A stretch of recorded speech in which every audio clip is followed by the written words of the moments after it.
Oke baik kawan sahabat kreatif semua dimanapun Anda berada, selamat pagi, salam sejahtera buat kita semua.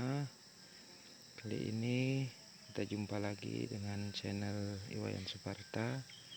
Kali ini kita akan membahas tentang kencur ini kawan.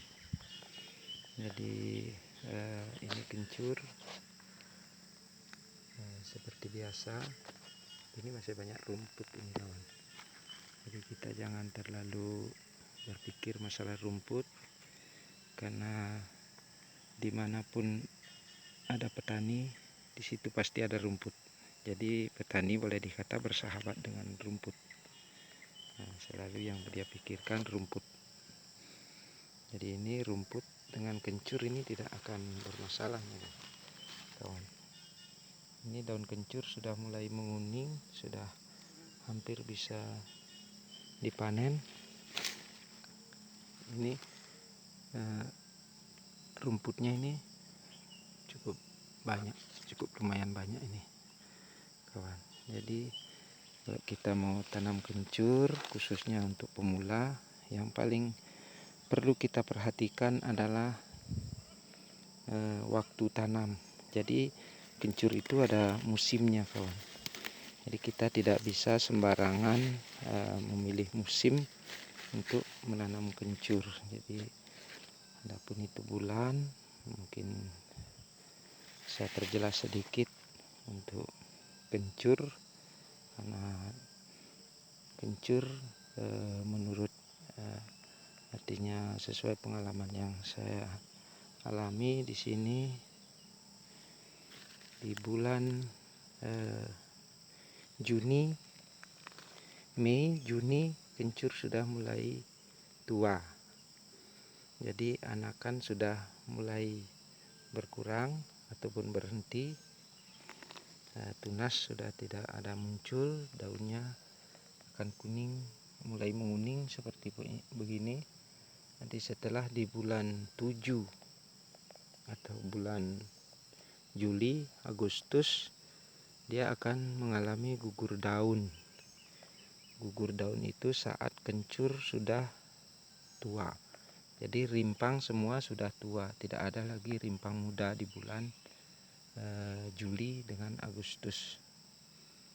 Jadi bulan September itulah waktu yang paling tepat kita melakukan penanaman kencur.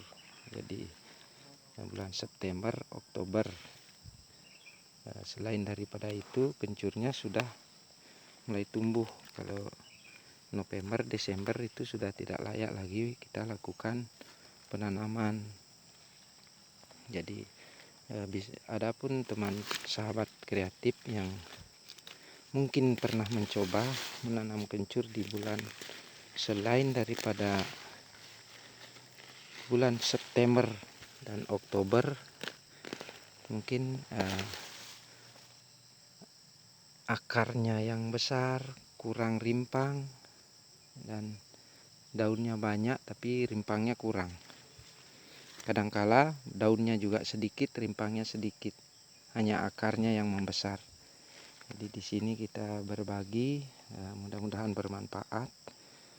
Ini kencur saya tanam saat bulan 10 lalu, bulan Oktober. Sekarang bulan Mei 2020. Ini kondisinya sudah seperti ini. Jadi masalah rumput kita cabutin saja semampunya. Kalau memang tidak mampu, biarkan saja rumputnya lebat seperti ini.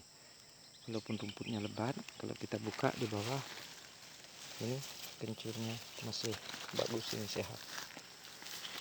Jadi sekarang sudah bulan Mei, coba kita buka, kita gali satu pohon. Apakah rimpangnya sudah tua?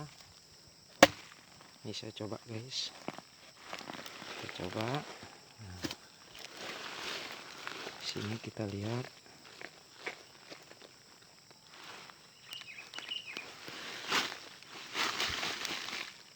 Ya, ini dalam satu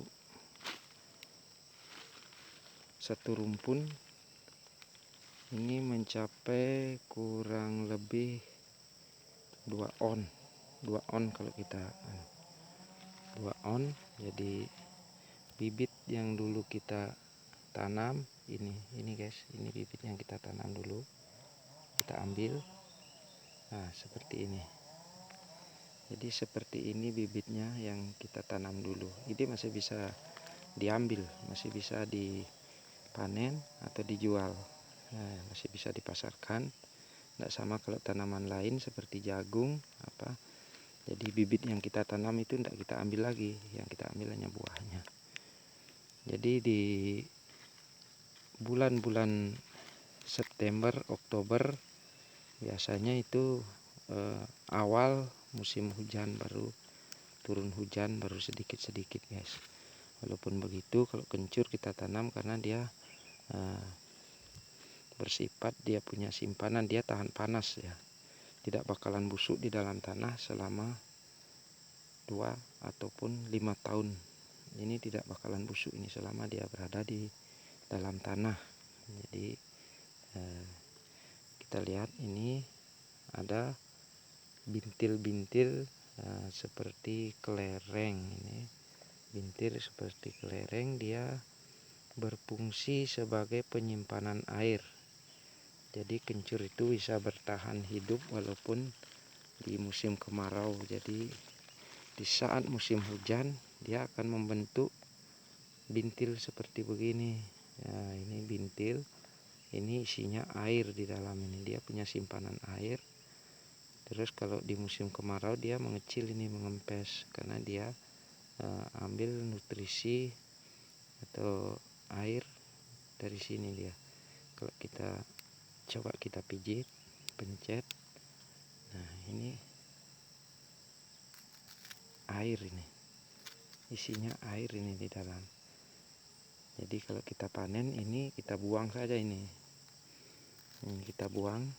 Terus ini yang kita panen ini rimpang sudah mulai kuning. Kawan-kawan bisa lihat di bulan Mei ini rimpang sudah mulai kuning. Jadi pembentukan tunas sudah mulai berhenti. Sisa kita menunggu daunnya nanti ini kering. Dia mengalami gugur daun di bulan Juli sampai bulan Oktober. Nanti bulan Oktober ada muncul lagi tunas baru. Jadi dengan penanaman yang jarang seperti ini, sahabat kreatif, ini jaraknya kurang lebih 40 cm kali 20. Di 20 cm dari sini, 20 cm diperkirakan saja, tidak usah kita buat meteran. Dari sini ke sini 40 cm. Jadi adapun metode kalau kita mau menambah umur supaya hasilnya banyak, nanti setelah ini daunnya gugur, sudah gugur daun, sudah kering, kita bisa menggali seperti ini. Nah, saya contohkan. Nah, sudah digali seperti begini. Ini barisan yang di atas kita dibalik supaya posisinya akan terbalik seperti begini. Nah, posisinya akan terbalik seperti begini. Terus nanti kita timbun tanah. Nanti dia akan muncul tunas dari bawah sini, dari bawah, karena dia terbalik. Jadi dia akan membengkok, dia membentuk bengkok. Jadi dia membentuk rumpun dari bawah ke atas. Jadi kalau sobat kreatif mau menambah umur kencur sampai 2 tahun, jadi itu hasilnya bisa berlipat ganda, 3 kali lipat lebih banyak daripada yang kita biarkan tidak dibalik. Jadi kalau memang sudah mau dipanen umur 8 bulan, 6 bulan, 8 bulan itu sudah bisa. Ini hasilnya seperti begini. Diperkirakan dalam 1 kilo itu bisa menghasilkan 20 kg. jadi kelipatan 20. Jadi misalnya kalau kita menanam 1 ton, bisa kita panen 20 ton. Itu rata-rata itu. Rata-rata karena kalau ini lebih kelipatan 20, mungkin ada yang mati misalnya. Jadi kita tidak bisa mengharap kehidupan itu 100%. Jadi dalam usaha kencur ini tidak terlalu banyak, artinya perawatan. Satu intinya, selama dia proses pengembangan dari umur 0 sampai 4 bulan. 0 sampai 4 bulan itu yang paling penting kita perhatikan adalah rumput. Jadi rumput jangan pernah disemprot, harus kita cabut satu persatu, walaupun agak lama prosesnya, tapi itu tidak mengganggu artinya perkembangan dari kencur itu sendiri. Jadi ini rimpang hampir 1 on, kita tanam kembali karena kita ini hanya kita pakai contoh, kita tanam kembali dan ini dia akan berkembang lagi. Mudah-mudahan sahabat kreatif bisa memahami. Mari kita berbagi untuk keberhasilan kita bersama. Kita sebagai petani jangan pernah menyerah, walaupun sekali-sekali ada kegagalan, ya kita tidak boleh menyerah untuk mendapatkan hasil yang maksimal. Jadi kalau masalah pemupukan kencur tidak terlalu banyak pupuk, paling kalau kita bisa bahkan itu pupuk kandang, pupuk kompos itu yang lebih bagus.